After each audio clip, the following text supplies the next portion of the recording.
Jamal, what you got, man? I'm stressed out, Vince. What's up, man? We can't keep doing this every week. We can't keep doing this every single week, man. Where do you go with this? I'll say this. Going back to last week, I said I like these kind of victories because they really test your character. Now, I don't know if I meant the fans or the players because this is really testing me right now, man. We're gonna go with both, man. But another gutsy victory, man.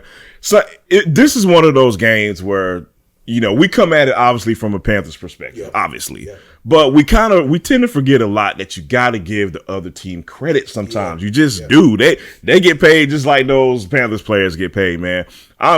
We are not going to spend a lot of time talking about the other team's quarterback, but Gardner Minshew is pretty doggone impressive, man. He's pretty doggone impressive, man. But I like the way we gutted it out once again.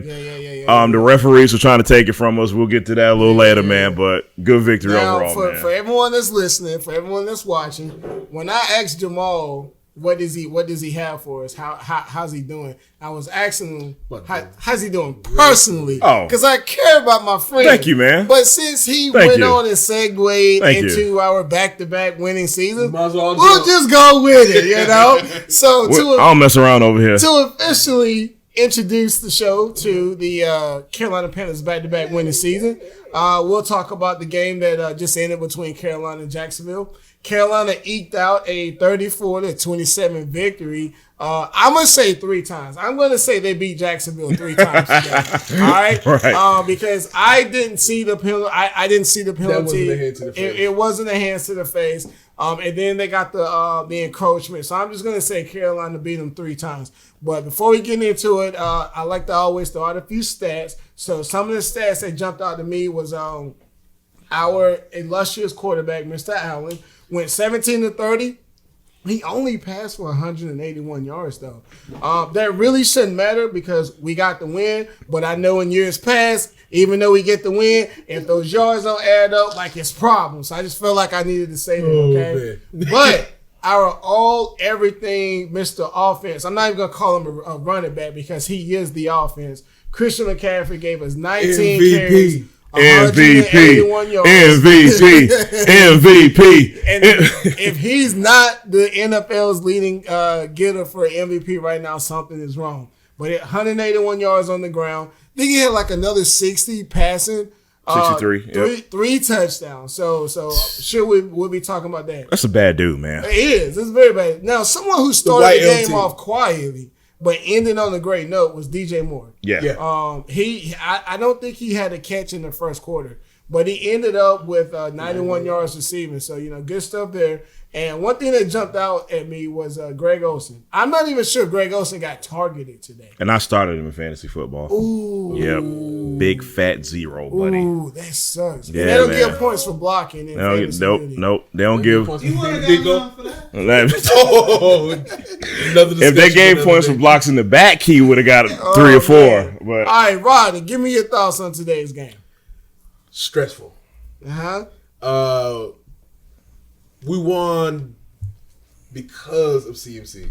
CMC is, like Jamal alluded earlier before the podcast, the white LT. Yeah. This guy, man, we heard all the stuff. He can't run between the tackles. He's not this. He's not that. CMC is the real deal. If it wasn't for Patrick Mahomes, he'd be a clear-cut number 1 MVP candidate. Definitely. This game, another standout for this game, man, Brian Burns, man. Shout out to Marty Herney. Like, if I'm a GM and I need a first-round pick, I'm calling my Herney to make the pick for me. He drafted Cam Newton, Luke Kuechly, now Brian Burns.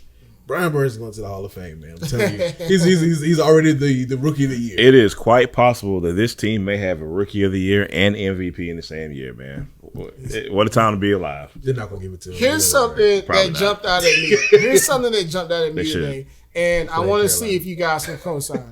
For the last year or two, Cam Newton has gotten criticized a lot for relying very heavily on Christian McCaffrey.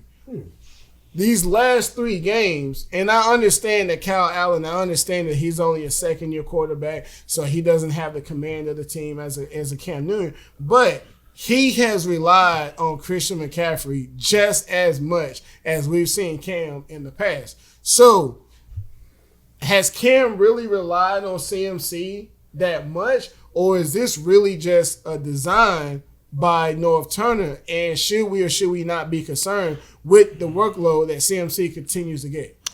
I'm going to give you a very small sample size as an example for something. I want you to go back to a game where we played the Detroit Lions last year. Mm-hmm. And there was a certain receiver who's not here anymore that got targeted a whole lot. Where's that receiver right now? Doesn't matter. No, it doesn't matter. I'm going to also give you another example. There was a playoff game. The last playoff game we actually played against New Orleans. I won't, Vince. I will not.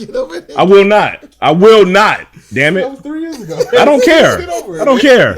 How many drop passes were in that game? I can't count them. There's your answer right there. That's why Cam Newton relies on Christian McCaffrey so much, because nobody else was here to catch the damn ball, Vince. Now, to answer your question more directly, it's a little of both.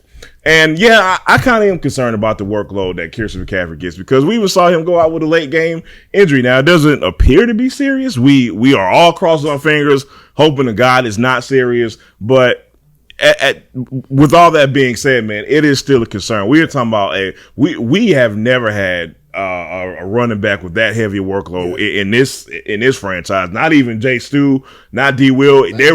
Not Stephen Davis. You get what I'm saying? And so yes, it is a concern. Okay, Rodney. So speaking of the workload that the running back has been getting, give me your thoughts on the offensive line today, considering how many injuries that we had going into the game. They get a B+ man to me. They play pretty good to me. They look really good. Like Dennis Daly, shout out to you on your first start. Yeah, man. Yeah.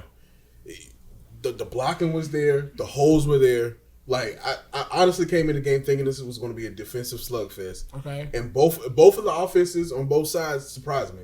I didn't know Minshew was that good. Let's be real with you. I just thought he was just Joe Dirt with the mustache, and he was just going to throw for a couple yards, but. It's really impressed me. The offensive line is really impressive. I wish this was the offensive line in week 1 and week 2. Yeah. That's another story for another day, man. Darren Williams seems to play a lot better at right guard than he does left tackle. Because he's not a left tackle. I'll tell you that much. That's pretty obvious. I said that earlier. He's not a left tackle. Oh, man. All right, so we've kind of already talked about this moving forward. Give me your quasi player of the game, not named Christian McCaffrey. I'll go first. Offense or defense? Either one. It's up to you. Brian Burns. Brian Burns. 3 tackles, 1 sack, forced fumble, touchdown. And I'm gonna give another one for offense. I'm going Reggie Bonifant. Oh, stop it! Stop it! Off of 3 carries. Off of 3 carries. Off of 5 carries. Really, 80 yards of touchdown. This shows that we can rely on other running backs and possibly shelve CMC. Now that actually opens up another conversation. I know where you're going. My bad. I know where you're going. That opens up because now ever since the preseason we have been screaming play some of these other running backs to lighten the load. Right now we saw Bonifant go in today with the exact same game plans they've been playing the first 3.5 quarters, and we saw the immediate amount of success that he had. Don't doubt. Is it our offensive scheme that's allowing these running backs to shine the way they are, or are we overvaluing Christian McCaffrey? No. Listen, Bonifant ain't catching no pass. Listen. The offensive line performed very well. I will give them a lot of props today. Chris McCaffrey's a different animal, man. I think it is clear as day. This dude is hands down the best running back in the NFL. The cuts this dude was making today, and the acceleration after the cut, that stuff you can't even teach that, man. He's unreal. The one stuff. Chris McCaffrey, he is the definition of a game changer now. Like last year, we saw a little bit of what he could do, but he's kind of like. He's like elevating in the some different stratosphere. Yeah, man. Seriously, dude. Now at this point, because we're recording this immediately after the game, so we haven't seen any reports or anything like that. He spent the last half of the 4th quarter on the sideline. We don't know if it was cramps or if he pulled anything. Let's just hope it was cramps. Any immediate concern? No.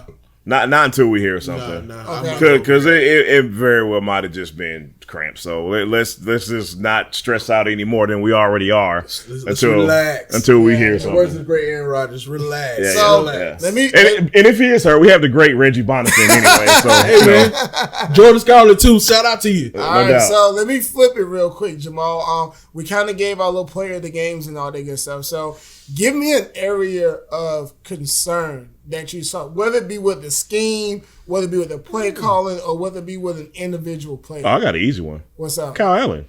Stop fumbling the damn ball. It's that easy. Seriously, there was a drive where we were driving, we were almost about to score, and here we go. Kyle Allen's 7th fumble that puts us basically out of field goal position and out of scoring position. I keep saying it, man. That I know everybody gets excited with the new toy. Everybody wants to see the new thing. I'm gonna tell y'all again, calm y'all asses down because we see it. We saw it today. Kyle Allen did not light it up today. No. He looked very, very average today. He looked like a hurt Cam Newton today. Let's be clear. But again, man, I just don't see how anybody can look at the last 2 weeks and say this defense is really winning these games for us, man, because we cannot continue to keep turning the ball over or shoot ourselves in the foot and take scoring opportunities away from our own selves and expect to keep beating good teams, man. It's just not going to keep happening like that. All right, area of concern, Rodney. The secondary. Dante Jackson not playing is that's huge, man. Shut up this week. I think it's a bigger deal than we probably make it. The pass rush is masking for it, but Cockrell's not a starting. He's not a starter. He had a bad day. I would say let's be careful with that because this time a week ago we were praising Cockrell pretty doggone good. The line got there quicker, so Watson was under duress the whole game. I do think the defensive line performed better this week. You think so? I do. No. I'm sorry. Last week. No. I mean last week. No. I think they performed better last week, and that's why you saw Cockrell benefit from that. Like this week, it wasn't as they didn't put a lot of heat on Minshew, not like they did last week. And you see, Russ Cockrell had a really bad day today. He had a really bad day today, man.